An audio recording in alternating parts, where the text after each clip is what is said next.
बिस्मिल्लाहिर्रहमानिर्रहीम, अस्सलाम वालेकुम नाज़रीन। आप देख रहे हैं 92 न्यूज़ डिजिटल और मैं हूँ यासिर रशीद। नाज़रीन, याद रहे कि आज इस्लामाबाद में दफ़ा 144 नाफिज है। ये कल हुकूमत की जानिब से ऐलान किया गया था जब प्रेस कॉन्फ्रेंस की गई और बाबर अवान साहब की जानिब से ये बताया गया कि चेयरमैन PTI जो हैं वो डॉक्टर शहबाज गिल की हिमायत में और इजहार यकजहती के लिए कल एक रैली की क़यादत करेंगे। और फिर बाद में फवाद हुसैन चौधरी साहब ने भी ये बयान दिया।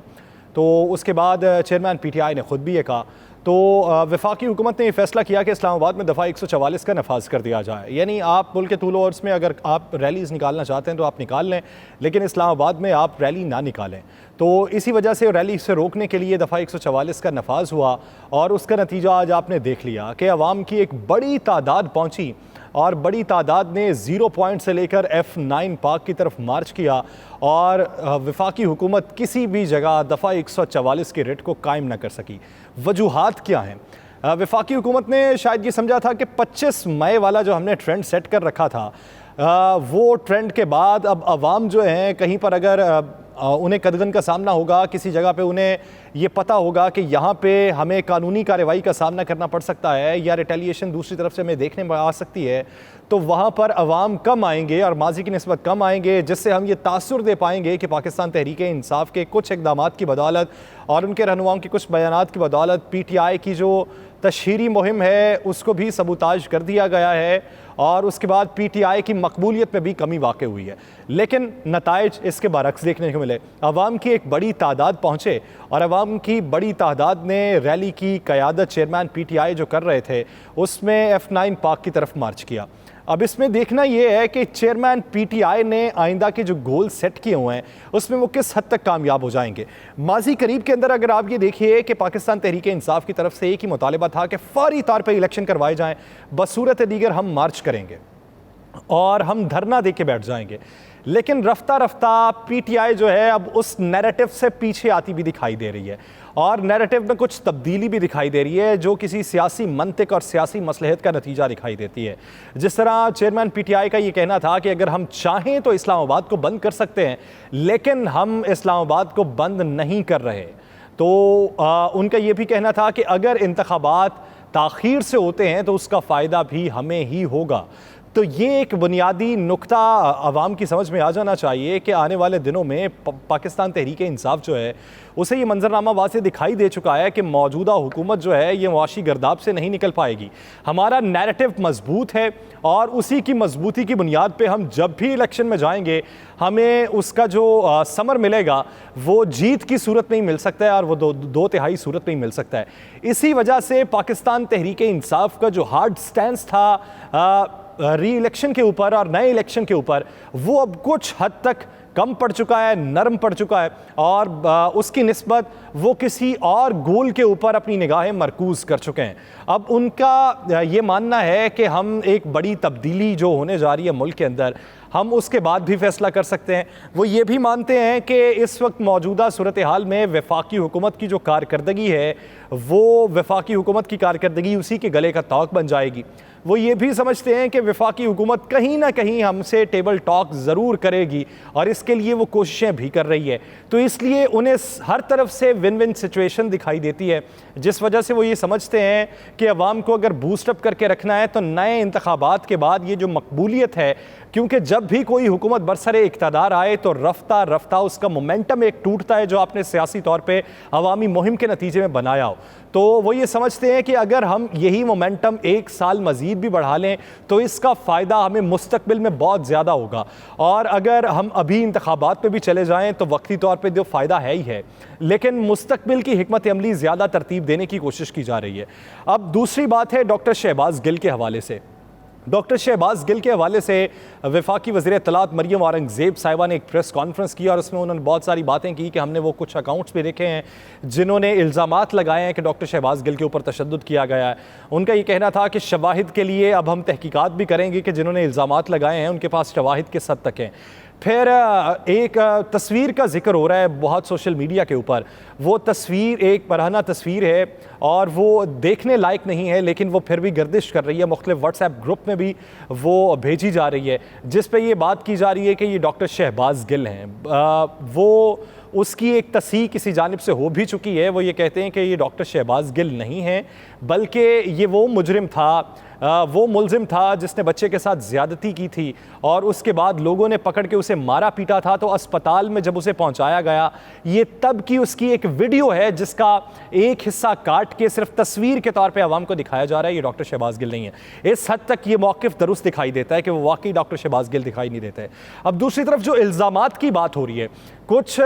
जो तज्ज़ियाकार हैं और कुछ सियासी मुबस्सरीन जो हैं वो बहुत संगीन किस्म के इल्ज़ामात लगा रहे हैं और वो कुछ हक़ाइक़ ऐसे बता रहे हैं जो होशरुबा हैं कि डॉक्टर शहबाज गिल के ऊपर जिस तरीके से तशद्दुद किया गया और उसका जो मंजरनामा वज़ा किया जा रहा है वो एक अलार्मिंग सिचुएशन है। लेकिन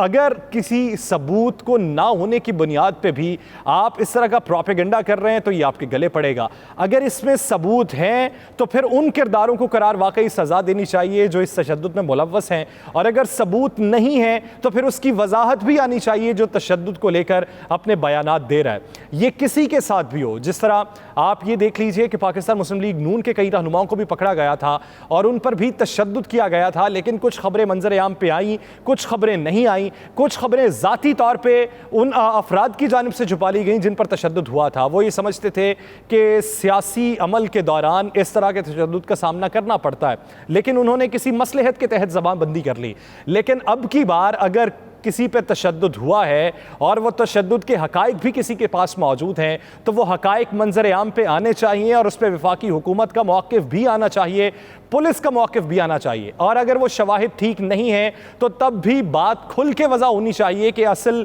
वजह क्या है जिसकी वजह से ऐसी बातें गर्दिश कर रही हैं। सवाल ये पैदा होता है कि कल जब चेयरमैन PTI मुलाकात के लिए गए और मुलाकात नहीं करने दी गई तो उस मुलाकात ना करने में आपको ये डर था कि शायद वो अपनी वफादारी तब्दील कर लेंगे, जो आपकी नज़र में वो हालिया आपकी तरफ झुकाव दिखा रहे हैं। लेकिन लीगल टीम के पास तो वो हुक्मनामा अदालत का मौजूद था, उन्हें तो मिलने की इजाज़त थी, तो फिर उन्हें मिलने दिया जाता। लेकिन इस सब के बावजूद आप ये देखिए कि चेयरमैन PTI ने जो मौक़िफ़ अपनाया है और इस वक्त PTI की जो स्ट्रेटजी है वो बेहतरी की तरफ गामज़न है, लेकिन इसमें कुछ अनासिर की निशानदेही करना बहुत ज़रूरी है जो पाकिस्तान तहरीक-ए-इंसाफ को नुकसान पहुँचा रहे हैं। ये बारहा बात की जाती रही कि कप्तान अगर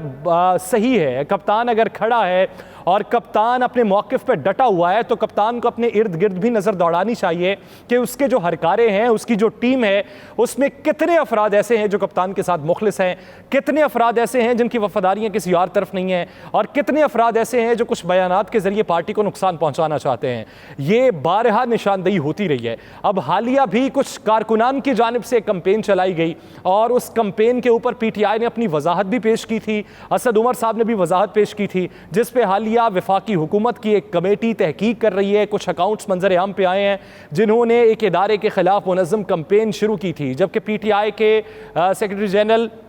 उनका मौक़िफ़ ये था, असद उमर साहब का, कि इसमें अगर हमारे लोग मुलव्वस हुए तो उनको भी बेनकाब किया जाएगा, उनको भी मंजर-ए-आम पे लाया जाएगा। हम पार्टी के अंदर तहकीकात कर रहे हैं और तहकीकात के बाद फाइंडिंग रिपोर्ट के ऊपर फैसला करेंगे। अब कल हमने भी बात की और हमने बात की पंजाब के सूबाई वज़ीर अली अफजल साई से और उनसे ये पूछा कि क्या पंजाब में ऐसी आपने कोई कमेटी तश्कील दी, क्या पंजाब में ऐसी कोई तहकीकात हुई जिसके नतीजे में आप ये अंदाज़ा लगाएं कि मुनज़्ज़म कैंपेन जो इस वक्त ट्विटर, फेसबुक और यूट्यूब पे जारी है, उस कैंपेन में पाकिस्तान तहरीक-ए-इंसाफ के अपने लोग शामिल तो नहीं हैं। तो उनका ये कहना था कि तहकीकाती कमेटी ने किसी हद तक रिपोर्ट मुरतब कर ली है और उसके बाद हम ये फैसला करेंगे कि आया पाकिस्तान तहरीक-ए-इंसाफ के कारकुनान इसमें मुलव्वस थे या नहीं थे, या फिर ये किसी और के एजेंडे के तहत हमारे सर पे मलबा डाला जा रहा है। आज वफाकी हुकूमत ने मलबा फिर से पाकिस्तान तहरीक-ए-इंसाफ पे डाला है। एक ऐसे अकाउंट की निशानदेही की है जिसका ताल्लुक, जिस शख्स का ताल्लुक जंग से है और वह पाकिस्तान तहरीक-ए-इंसाफ के तब्दीली निज़ाम का एक एक्टिव मेंबर है और उसी को बहुत से पाकिस्तान तहरीक-ए-इंसाफ के रहनुमाओं ने फॉलो भी कर रखा है। तो सवाल ये पैदा होता है कि पाकिस्तान तहरीक-ए-इंसाफ को अंदरूनी तौर पर किन मसाइल का सामना है, अंदरूनी तौर पर निशानदेही करें तो फिर आप दूसरी तरफ कोई ध्यान कर सकेंगे और किसी महाज पर लड़ सकेंगे। जब आप अंदर से ही खोखले होते रहेंगे और अंदर से ही आपको नुकसान पहुँचाने की कोशिश होती रहेगी तो फिर जंग मुश्किल हो जाएगी। लेकिन इस जंग जंग में अभी तक वफाकी हुकूमत कमज़ोर हरीफ दिखाई देती है और मजबूत जो है वो पाकिस्तान तहरीक इंसाफ ही दिखाई देती है, जिसका नतीजा आपको हालिया ज़िमनी इंतखाबात और सिंध के बल्दियाती इंतखाबात के नतीजे में देखने को मिल जाएगा कि PTI ने हालिया दिनों के अंदर नैरेटिव को किस हद तक मजबूत किया है, किस तरीके से किया है और आने वाले दिनों में वो किस हद तक उस पर अमल पैरा भी रहेगी। मुझे दीजिए इजाज़त, अल्लाह ने के बाद।